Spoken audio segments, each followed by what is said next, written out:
அஸ்ஸலாமு அலைக்கும் வரஹ்மத்துல்லாஹி வபரகாத்துஹு. வார்த்தைகளில் சிறந்தது அல்லாஹ்வுடைய வார்த்தையாகும். வழிகாட்டலில் சிறந்தது முஹம்மது நபி ஸல்லல்லாஹு அலைஹி வஸல்லம் அவர்களுடைய வழிகாட்டலாகும். காரியங்களில் மிக கெட்டது மார்க்கம் என்ற பெயரில் புதிதாக உருவாக்கப்படக்கூடிய பிதஅத்துகளாகும். ஒவ்வொரு பிதஅத்துகளும் வழிகராகும். ஒவ்வொரு வழிகரும் நம்மை நரகத்தில் கொண்டு போய் சேர்க்கும் என்ற எச்சரிக்கை கூறியவனாகும்.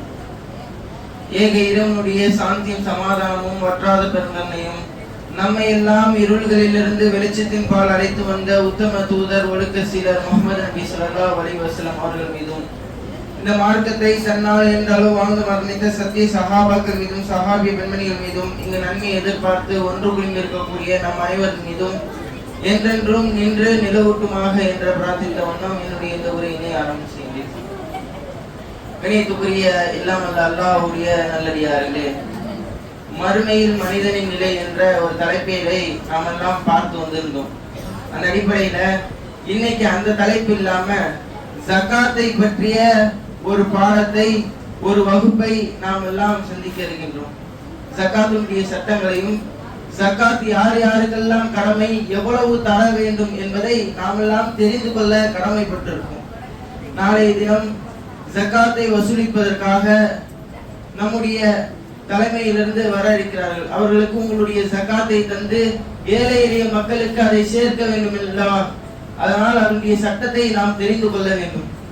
இஸ்லாமிய மார்க்கம் அடிப்படையில நாம அல்லாஹ்வும் அல்லாஹ்வுடைய தூதர் அவர்களும் எதை காட்டி தந்தார்களோ அதை நம்முடைய வாழ்க்கையில் வழிமுறையாக வழிமொழிந்து அதன்படி நடக்கக்கூடியவர்களாக இருக்க வேண்டும்.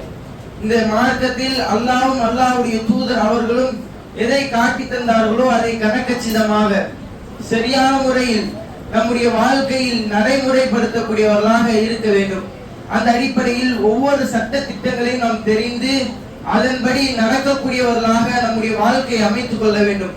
அந்த அடிப்படையில இஸ்லாமிய மார்க்கத்தில் நாம் இருக்கின்றோம் என்றால் நமக்கு சில பொருளாதாரங்கள் வந்துவிட்டது என்றால் அந்த பொருளாதாரத்தை அல்லாஹ்விற்காக அல்லாஹ் கொடுத்த அந்த பொருளாதாரத்திலிருந்து சில பொருளாதாரத்தை தரக்கூடியவர்களாக இருக்க வேண்டும். அதனுடைய அளவுகளை எல்லாம் நாம் தெரிந்து கொள்ள வேண்டும். இஸ்லாமிய மார்க்கத்தில் அந்த ஜகாத்தை பற்றி அல்லாஹ்வுடைய தூதர் அவங்க சொல்றாங்க எந்த அளவுக்கு கடமையாக இருக்கிறது என்பதை தெரிந்து கொள்ள வேண்டும். புனியல் இஸ்லாமு அலா ஹம்சின், இந்த இஸ்லாம் 5 தூண்களின் மீது கட்டமைக்கப்பட்டிருக்கு.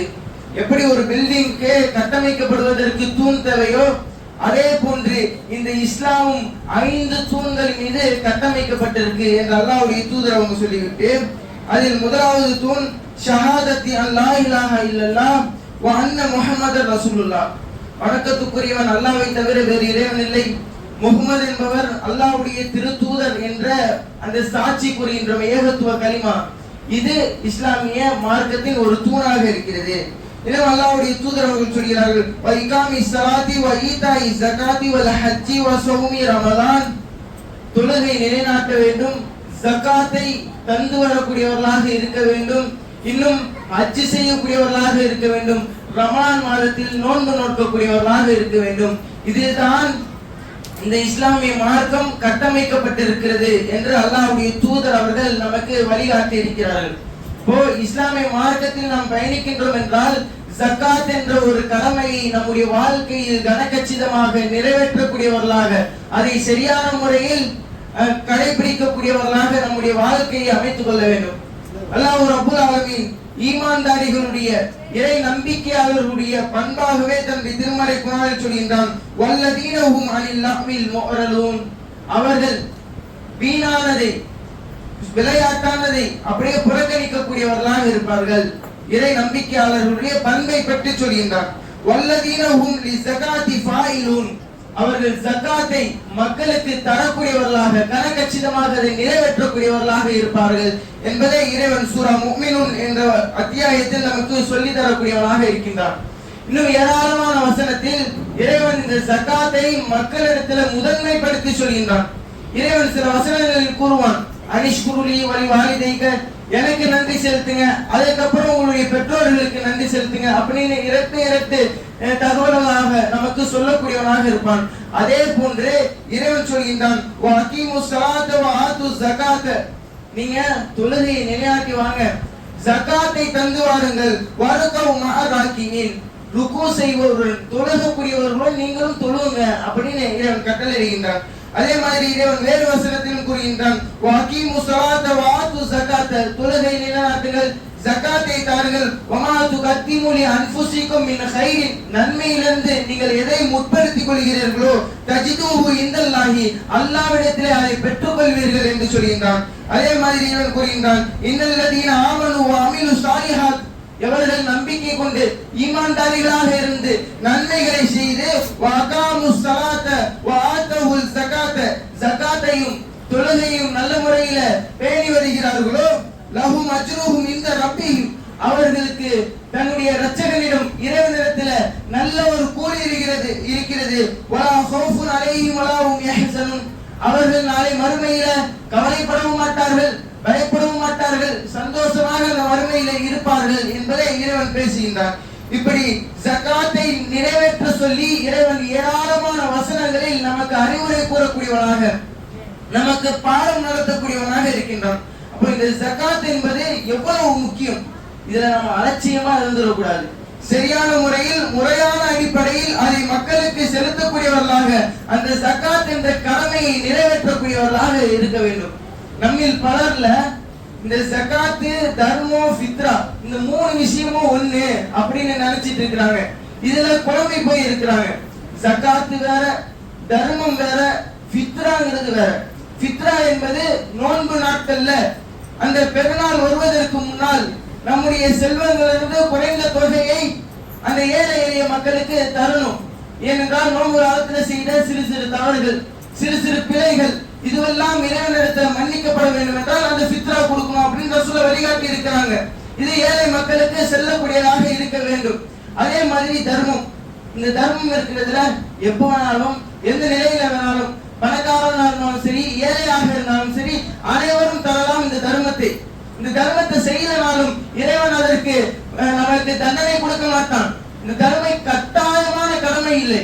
எப்படி சுன்னத்து வேறையோ ஃபர்லான தொழுகை வேறையோ அதே மாதிரிதான். ஃபர்லு தொழுகணும்னா இறைவன் தண்டனை கொடுப்பான். சக்கரங்கள ஒரு நரகத்துல நம்மளை போடுவான்.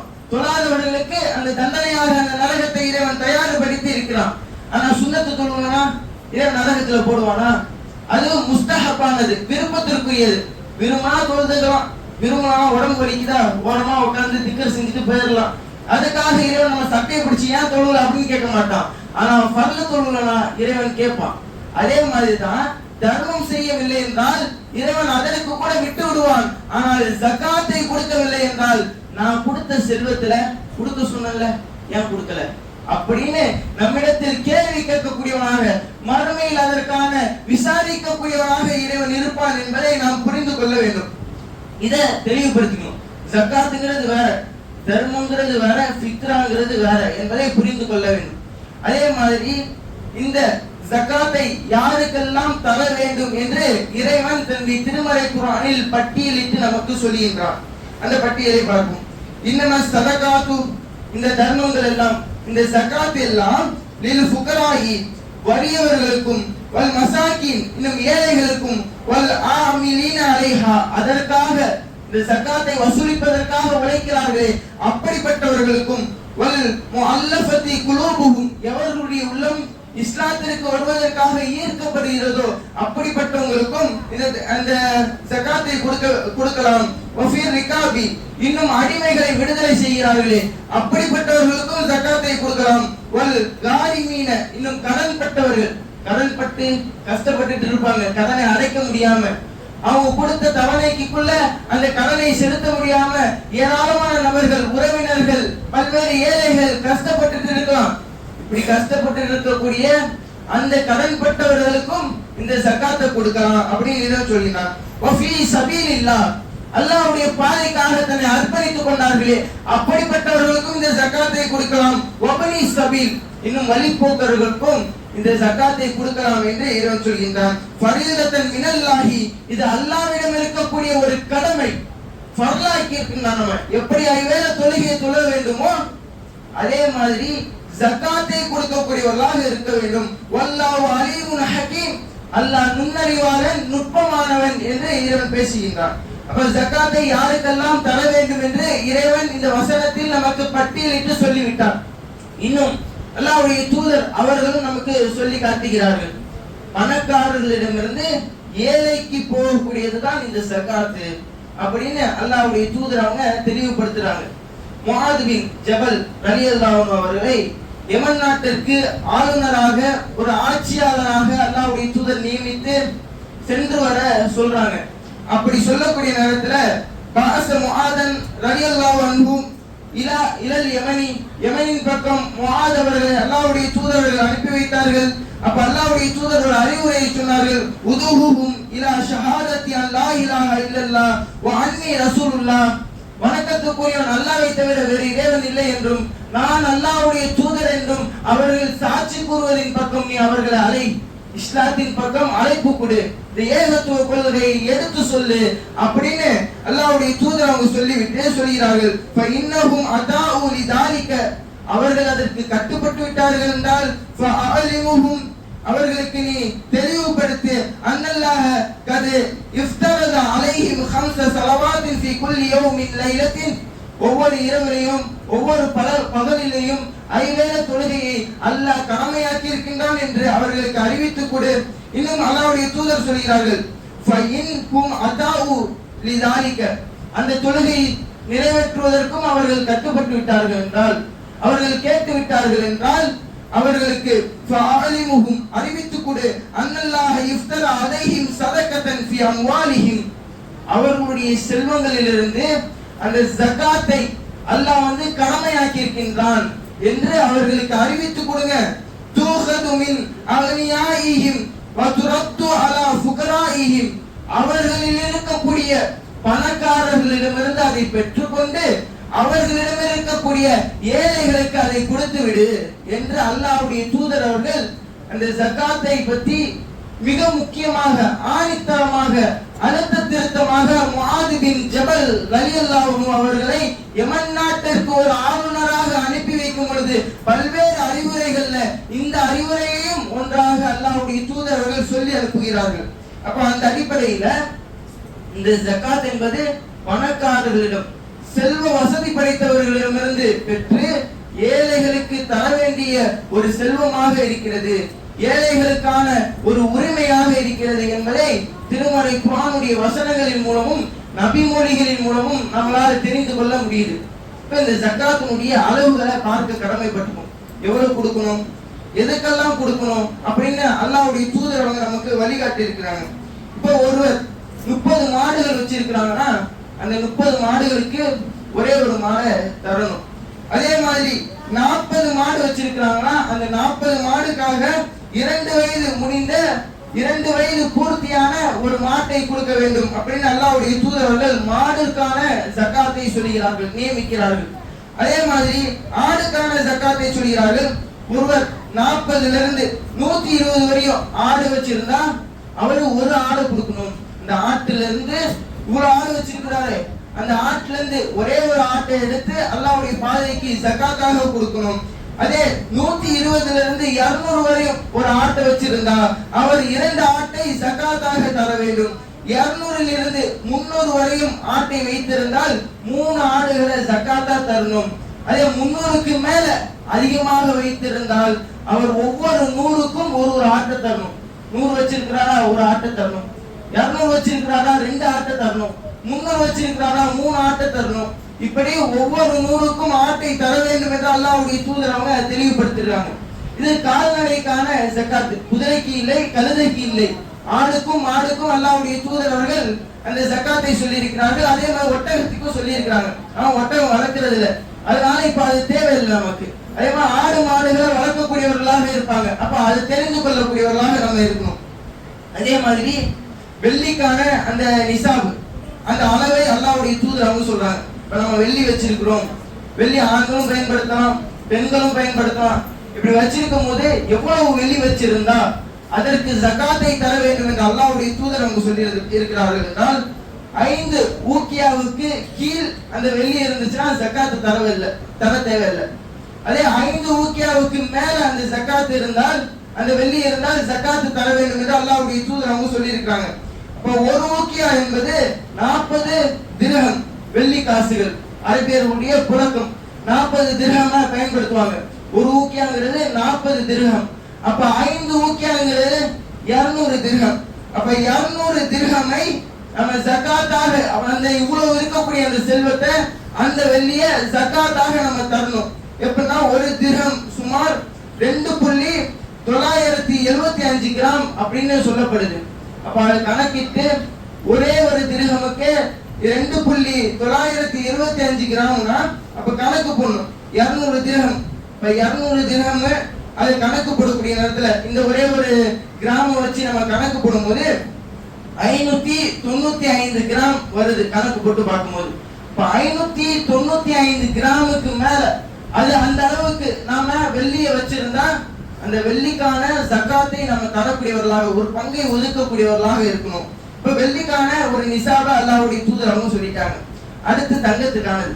தங்கம் ஆண்களுக்கு ஹராம், பெண்களுக்கு ஹலால்.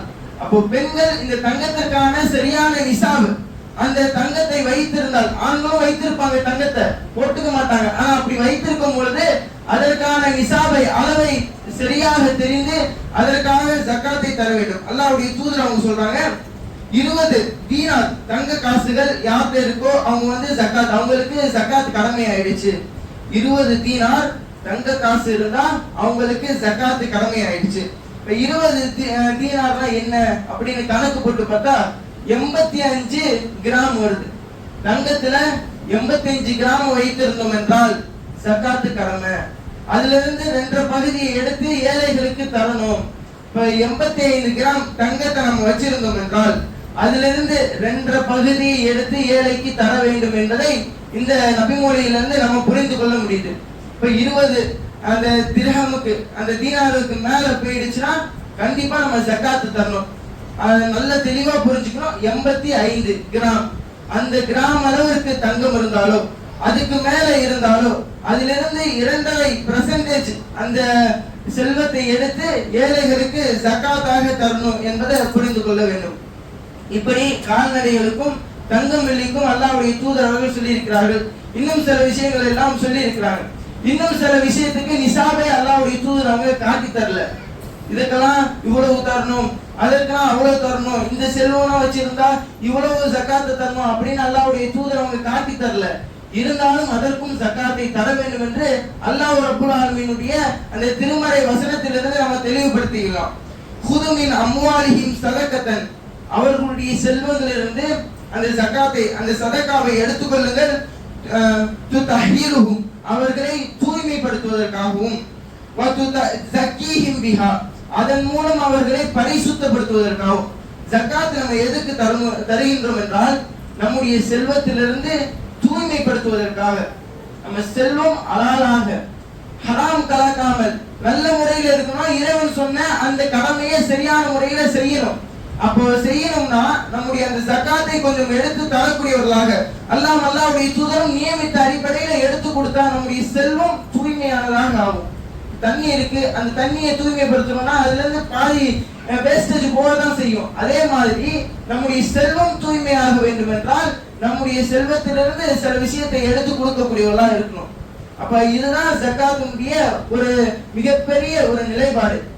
நம்ம செல்வத்தை தூய்மைப்படுத்த வேண்டும் என்றால் நம்முடைய செல்வத்தை எடுத்து கொடுக்கணும் கொஞ்சம் பகுதியை. அந்த அடிப்படையில நம்முடைய செல்வங்கள் என்று இறைவன் பேசுறான் அந்த வசனத்துல. நம்ம எதெல்லாம் செல்வமா கருதுகின்றோம்? இடங்களை செல்வமாக கருதுவோம். இன்னும் நம்முடைய வாகனங்கள், பைக்கு, கார், இது போன்ற வாகனங்கள் வைத்திருந்தால் அதையும் செல்வமாக கருதுவோம். இப்ப இந்த செல்வத்திற்கெல்லாம் அல்லாஹ்வுடைய தூதர்கள் நிசாபை சொல்லவில்லை. அப்ப நிசாபை சொல்லவில்லை என்றால் இதற்கும் நாம தங்கத்தை மதிப்பிட்டு தான் தரணும். வீடு, மனை, நம்முடைய வாகனங்கள், இதற்கெல்லாம் நம்ம வைத்திருக்கக்கூடிய செல்வங்கள், இதற்கெல்லாம் தங்கத்தை மதிப்பிட்டு நாம தரக்கூடியவர்களாக இருக்கும்.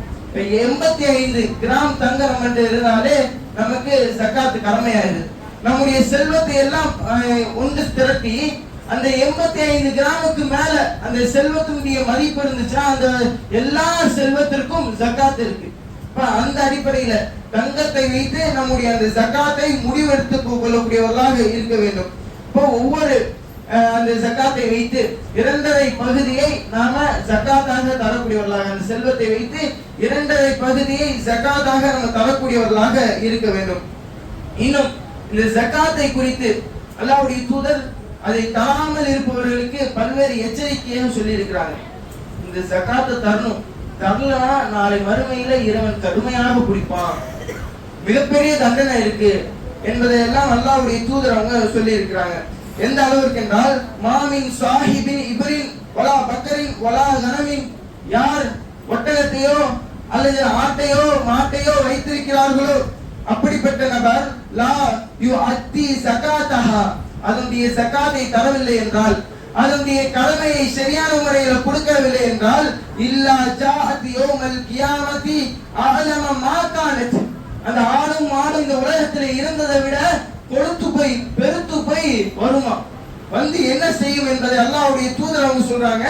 அதனுடைய கால் குரம்புகளை வைத்து, காலை வைத்து, அதனுடைய கொம்புகளை வைத்து அவனை முட்டக்கூடியதாக இருக்கும். குல்லமா நஃபிதத் உஹ்ராஹா ஆதத் அலைஹி அவுலாஹா, அந்த அந்த ஆடு மாடு அந்த பண்ணைகள் எல்லாம் அவன் மீது அப்படியே மிதிக்கக்கூடியதாக, அவனை முட்டக்கூடியதாக இருக்கும். இப்படி இருக்கும் பொழுது கடைசி ஆடு மாடு ஒட்டகம் எல்லாம் வரக்கூடிய நேரத்துல மீண்டும் அதனுடைய முதலாவது ஆடு மாடு ஒட்டகத்தை எல்லாம் திருப்பக்கூடியவனாக இருப்பான். இப்படியே மிதிப்பட்டு கொண்டே இருப்பான், முட்டு வாங்கி கொண்டே இருப்பான் என்று அல்லாஹ்வுடைய தூதர் அவங்க சொல்றாங்க. எதுவரை என்றால், ஹத்தா யுக்தா பைனன் நாசி, மக்களுக்கு அந்த வறுமை நாள்ல தீர்ப்பு வழங்குற வரை, எல்லா மக்களுக்கும் தீர்ப்பு முறையிட வரை அவனை அந்த ஆடும் மாடும் ஒட்டகம் மிதித்து கொண்டு இருக்கும், அவனை சித்திரவதை செய்து கொண்டிருக்கும், அதனுடைய கொம்பை வைத்து முட்டிக்கொண்டே இருக்கும் என்பதை அல்லாஹ்வுடைய தூதர்கள் ஒரு எச்சரிக்கையாகவே சொல்லுகிறார்கள். அதே போன்று அல்லாஹ்வுடைய தூதர் சொல்றாங்க, மிகப்பெரிய ஒரு எச்சரிக்கை, நரக நெருப்பினால் ஒரு கல் மிகவும் சூடேற்றப்படும், சூடாக்கப்படும். அந்த நேரத்தில் வல்லதி எக்கனி சூன தஹப வல் ஃபில்லத, அந்த தங்கத்தையும் வெள்ளையை யாரெல்லாம் சேர்த்து வைக்கிறாங்களோ அவர்களுக்கெல்லாம் மிகப்பெரிய ஒரு தண்டனை இருக்கு. இன்னும் அல்லாஹ்வுடைய தூதர் ஒரு நபிமொழியில சொல்றாங்க, சும்ம யூதவாலா ஹமலஹு சதி, அவனுடைய அந்த நெஞ்சி பகுதியில மார்பகத்துல அது வைக்கப்படும். அஹதியும், அவருடைய ஒருவரிடத்துல அந்த தங்கம் வெள்ளி ஜக்காத்தை தராதவருடைய அந்த நெஞ்சி பகுதியில் அது வைக்கப்படும். ஹத்தா, எந்த அளவிற்கு என்றால், யுஹ்ரஜு மின் நஅலின் கத்ஃபிஹி, அவனுடைய அந்த தோல் பூஜ்ஜத்துலயே வந்துடும், நெஞ்சில வைக்கப்பட்டு அவனுடைய தோல் பூஜ்ஜம் மாதிரியா அந்த கல் வரும். இப்படி வரக்கூடிய நேரத்துல ஃபயூதவால நஅலின் கத்ஃபிஹி, மீண்டும் அவனுடைய அந்த தோல் பூஜ்ஜத்துல அந்த கல் வைக்கப்படும். ஹத்தா யஹ்ருஜு மின் ஹமலதி சதஇஹி, அவனுடைய நெஞ்சு புறத்திலிருந்து அந்த கல் வரும். இப்படி போய் கொண்டு வரக்கூடியதாக இருக்கும் என்று அல்லாஹ்வுடைய தூதர்கள் எச்சரிக்கை செய்கிறார்கள். ஜக்காத்தை கொடுக்காதவர்களுக்கு, அந்த தர்மத்தை சரியான முறையில தராதவர்களுக்கு இவ்வளவு பெரிய ஆபத்தான மோசமான தண்டனை இருக்கிறது என்பதை அல்லாஹ்வுடைய தூதர் அவங்க சொல்றாங்க. இறைவன் தன்னுடைய திருமறை குர்ஆன் சொல்கிறான், வல்லதீன யக்னிஸூன தஹப வல் ஃபில்லத வலா யுன்ஃபிகுஹா ஃபீ சபீலில்லாஹ், யாரு தங்கத்தையும் வெள்ளியை சேர்த்து வைக்கிறாங்களோ, இதெல்லாம் சேர்த்து வைக்கிறாங்க, தங்கம் தங்கம் வெள்ளி வெள்ளி அப்படின்னு சொல்லி எல்லாத்தையும் போட்டு பீரோ லாக்கர்ல வச்சிடுறது அல்லது பேங்க் லாக்கர்ல வச்சிருது, இதுதான் பெரிய செல்வம் அப்படின்னு கருதக்கூடியவர்களாக இருக்கிறாங்க. இப்படிப்பட்ட தங்கமும் வெள்ளியையும் யார் சேர்த்து வைத்துக் கொள்கிறார்களோ, வலா யுன்ஃபிகுஹா, அதை அல்லாஹ்வுடைய பாதையில யார் செலவு செய்யவில்லையோ, ஃபபஷ்ஷிருஹும் பிஅதாபின் அலீம், அவர்களுக்கு துன்புறுத்தும் வேதனை இருக்கிறது என்று நபியே நற்செய்தி கூறுகிறார்கள். அல்லாஹ் கிண்டல் அடிக்கின்றான். போனா அவனுக்கு ஆப்பு இருக்கு அப்படின்னு சொல்லுவோமே, அதே மாதிரி அல்லாஹ் சொல்றான், வபஷ்ஷிருஹும், அவர்களுக்கு நற்செய்தி கூறுகிறார்கள், பிஅதாபின் அலீம், துன்புறுத்தும் வேதனையை கொண்டு என்று சொல்கிறான். இந்த ஜக்காத்தை சரியான முறையில் நாம் மக்களுக்கு சேர்க்கக்கூடியவர்களாக, அதனுடைய அளவுகளை தெரிந்து கொள்ளக்கூடியவர்களாக இருக்க வேண்டும். ஏனென்றால் மார்க்க கடமைகளில் ஒன்றாக இந்த ஜக்காத் இருக்கு. அதை தெரிந்து கொள்வது நம் மீது கடமை. அல்லாஹ்வுடைய தூதர்கள் எந்த அடிப்படையில் சொன்னார்களோ அந்த அடிப்படையில் அதை நிறைவேற்றக்கூடியவர்களாக இருக்க வேண்டும். சிலர் சொல்லிக் கொண்டிருக்கிறார்கள், வருஷம் வருஷம் கொடுத்த பொருளுக்கே கொடுக்கணும் அப்படின்னு. ஆனா கொடுத்த பொருளுக்கே கொடுக்கணும் அப்படின்னு அல்லாஹ்வுடைய தூதர் அவங்க வழிகாட்டல. ஒரு தடவை கொடுத்துட்டா போதும், மீண்டும் சம்பாதிக்கின்றோமா, மீண்டும் வேற சொத்தை சேர்த்து வைக்கின்றோமா, வேற நகை வாங்குறோமா, வேற வெள்ளி வாங்குறோமா, அதற்கான ஜக்காத்தை தான் தர வேண்டுமே தவிர ஏற்கனவே கொடுத்து விட்ட அந்த செல்வத்திற்கு ஜக்காத்தை தர தேவையில்லை. அல்லாஹ்வுடைய தூதர் அவருடைய நபிமொழியிலிருந்து நாம தெரிந்து கொள்ளலாம். ஒரு நபி தோழர் வராங்க, அல்லாஹ்வுடைய ஹஜ் கடமையா இருக்கு, இந்த ஹஜ்ஜை வருஷம் வருஷம் செய்யணுமா, ஆண்டுதோறும் இதை செய்ய வேண்டுமா அப்படின்னு அல்லாஹ்வுடைய தூதர்ட்ட அந்த நபி தோழர் கேட்கிறாங்க. உடனே அல்லாஹ்வுடைய தூதர் சொல்றாங்க, நான் எதை உங்களுக்கு கட்டளையிட்டனோ அதை செய்யுங்க, எதை விட்டு தடுக்கனோ அதை விட்டு விலகிருங்க, அதிகமா கேள்வி கேட்டு உங்களுக்கு நீங்களே பாரத்தை ஏற்படுத்திக்காதீங்க. அப்ப அல்லாஹ்வுடைய தூதர் அவங்க ஹஜ் செய்யுங்கன்னு தான் சொல்லியிருக்காங்க, வருஷம் வருஷம் செய்யன்னு சொல்லல. அப்போ தேவையில்லாம அதை கேட்டு நீங்களும் உங்களுக்கு சிரமத்தை ஏற்படுத்தி கொள்ளாதீங்க, வருஷம் வருஷம் செய்யணும்னு சொல்லிட்டேன்னா நீங்க ஹஜ் செய்யறதுக்காக அந்த பயணத்தை மேற்கொள்ளக்கூடியவர்களாக இருக்கணும், வருஷம் வருஷம் செய்யணும் அப்படின்னு ஒரு கட்டளையை நான் உங்களுக்கு சொல்லிடுவேன் அப்படின்னு அல்லாஹ்வுடைய தூதர் அவங்க சொல்றாங்க. அதே மாதிரிதான் ஜக்காத்தும், ஜக்காத்தை கொடுங்கன்னா அல்லாஹ்வுடைய தூதர் சொன்னாங்களே தவிர வருஷம் வருஷம் கொடுங்க, கொடுத்த பொருளுக்கே கொடுங்க அப்படின்னு சொல்லல. அப்படி சொல்றதுக்கு எந்த ஒரு ஆதாரமும் இல்லை. அதை நாம புரிந்து கொள்ள வேண்டும். சரியான முறையில் இந்த ஜக்காத்தை நிறைவேற்றக்கூடியவர்களாக அல்லாஹ்வும் அல்லாஹ்வுடைய தூதர் அவர்கள் எதை காட்டி தந்தார்களோ அந்த அடிப்படையில் நம்முடைய ஜக்காத்தை நிறைவேற்றக்கூடியவர்களாக இருக்க வேண்டும். வமை யுதில்லாஹ வ ரசூலஹு, அல்லாஹ்வையும் அவருடைய தூதரையும் யார் பின்பற்றுகிறார்களோ ஃபக்கத் ஃபாஸ ஃபௌஸன் அலீமா, அவர்கள் பிரம்மாண்டமான வெற்றி அடைந்து விட்டார்கள். எல்லா விஷயத்திலும் அல்லாஹ்வையும் அல்லாஹ்வுடைய தூதர் அவர்களை மட்டுமே முன்னிறுத்தி மார்க் அடிப்படையில் வாழக்கூடியவர்களாக இருக்க வேண்டும்.